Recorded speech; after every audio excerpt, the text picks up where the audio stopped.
다니엘은 소년 때에 조국 유다와 예루살렘이 멸망을 당하게 되었습니다. 내 나라가 없어졌습니다. 가족이 뿔뿔이 흩어졌습니다. 그리고 웬만한 사람은 바벨로니아의 포로로 끌려가게 되었습니다. 그런데 다니엘서 1장 8절에 보면 이렇게 말합니다. 다니엘은 뜻을 정하여, 다니엘은 포로로 끌려가지만 그냥 포로 민으로가 아니라 하나님의 뜻을 담고, 하나님의 섭리를 담고, 하나님의 비전을 담고, 하나님의 사상을 담고 포로 되어 가고 있었다는 것입니다. 뜻을 정한 다니엘은 그 믿음 안에서 먼저 거룩을 지켰습니다. 당시 바벨론 정부는 포로민 가운데 좀 뛰어난 사람들을 선발했습니다. 왕의 신하가 될 준비를 하게 했던 것입니다. 바벨론의 미래를 위해 바벨론에 속한 사람으로 만들어져 가야 했다는 것입니다.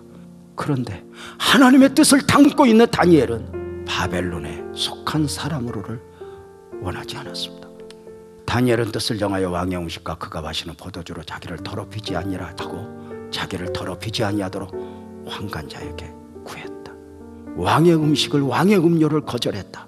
이것은 어쩌면 누구나 욕심을 낼 수 있는 성공과 출세의 기회를 거절하는 것일 수도 있습니다.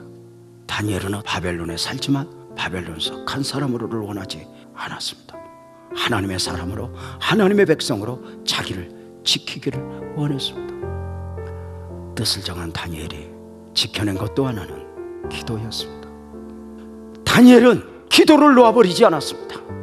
다니엘이 조서의 왕의 도장이 찍힌 것을 알고도 자기 집에 돌아가서는 윗방에 올라가 예루살렘으로 향한 창문을 열고 전에 행하던 대로 하루 3번씩 무릎을 꿇고 기도하며 그의 하나님께 감사하였더라. 먼저 알고도의 기도입니다. 내가 이렇게 기도하는 사람으로 살면 손해볼 수 있어, 죽을 수도 있어. 그러나 나는 기도할 거야.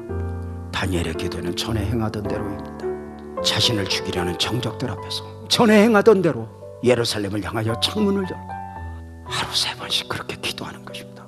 또 하나는 감사의 기도입니다. 그의 하나님께 감사하였더라. 다니엘은 그의 하나님께 감사하였습니다.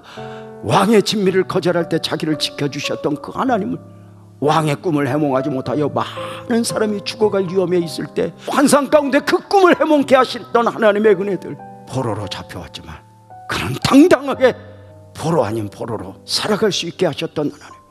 다니엘은 목숨을 걸고 하나님의 섭리를 믿고 하나님이 주신 사상 안에서 이름을 지켰고 거룩을 지켰고 기도를 지켰고 감사로 자신의 삶을 놓아버리지 않았습니다. 뜻을 정한 사람으로 하나님의 비전, 하나님의 섭리 담고 모든 보여지는 것이 무너졌지만 적어도 하나님 앞에서 자기 자신을 지켜내었습니다.